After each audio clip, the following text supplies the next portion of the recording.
Welcome back, everybody. Today what we need to talk about is a little review of Congress and a little review of what the makeup of Congress looks like and what are some of the basic requirements for membership in Congress and election to Congress. So without further ado, let's get started.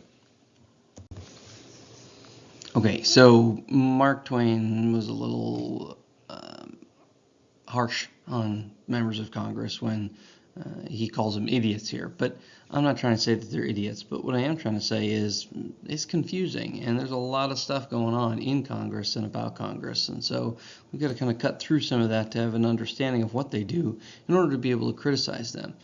So when we look at this idea of what Congress does, it's an important piece to start off with some of the basics that we've already reviewed. So, for example, think back to Unit 1. Way back in the beginning, where we start to talk about types and forms of government. And we have a form of government that's known as a representative democracy or a republic. And the idea of a republic and the idea of democracy is to give the power to the people, right? We don't live in the kind of democracy where we vote on every single issue. In fact, we elect people to vote on things for us, and that's what we call a republic. We don't make the policy, but our representatives make the policy in this case. Our Congress is bicameral, which means that there are two houses of Congress.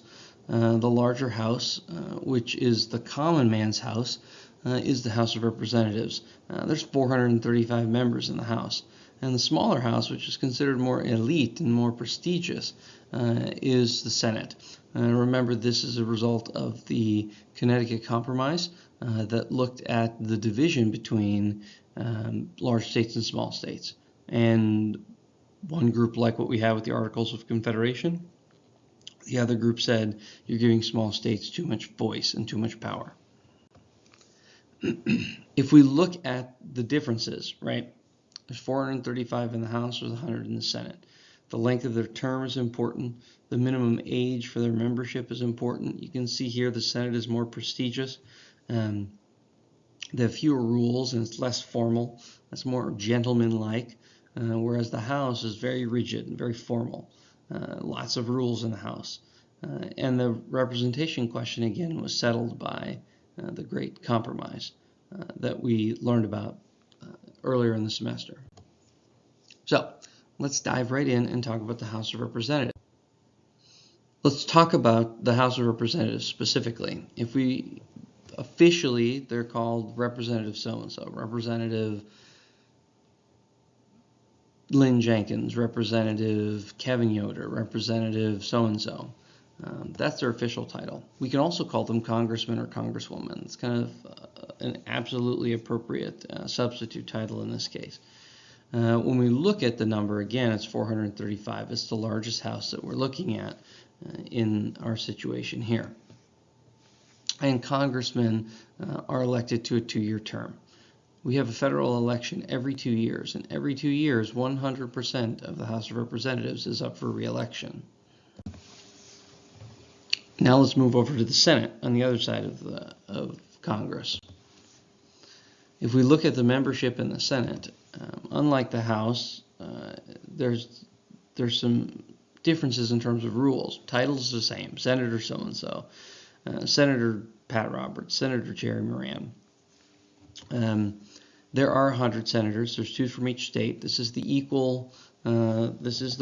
branch that is represented as an equal House of Congress. Small states are the same as large states, and that again is a result of the Great Compromise or the Connecticut Compromise, and they're elected to a 6-year term. The important part here is to remember that we have a federal election every 2 years, and senators are elected to a 6-year term. So only about 33% of the Senate is up for re-election during every federal election. Now, if we look, this is a map of every seat, every congressional district in the United States. There are 435 of these on the map, and each state divides its own population into these congressional districts. states are apportioned, or seats are apportioned, or they're given out to each state based on population. And every 10 years, seats are reapportioned after the census when a new count of the population is taken. Ever since 1929, that number has been 435. So we've never changed the number total of representatives. We've just said, let's take those 435 and redistribute them. Every state divides itself in its own districts. And in Kansas, as an example, we have 4. We used to have 5, but now we only have 4 in this case. So this gives you an idea of what our congressional districts look like up close. Remember, if we're looking at District 3 is represented by Kevin Yoder right here, and that is the part that we live in. Okay, so what does it take to be in the House of Representatives? Well, you have to be 25 years old. You have to be a U.S. citizen for at least 7 years. And you must live in the state where you're elected. That's it. There are no other qualifications except those 3 qualifications right there. Now, if we take a look at seats in the Senate, there's always going to be 2 seats per state. That is a result of every state being equal and every state having an equal voice. There are 50 states, so there are 100 senators. 50 times 2 is 100. Easy to remember, easy math. So what does it take to be in the United States Senate? Well, you got to be at least 30 years old. These guys are more than 30 years old, as you can tell. But typically members tend to be older anyways because it's the more prestigious. It's a statewide office. You don't represent a district. And so you've got to have some political chops to be able to win this seat.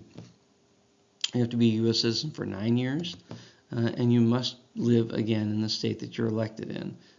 So one of these guys might have a little bit of a problem with that.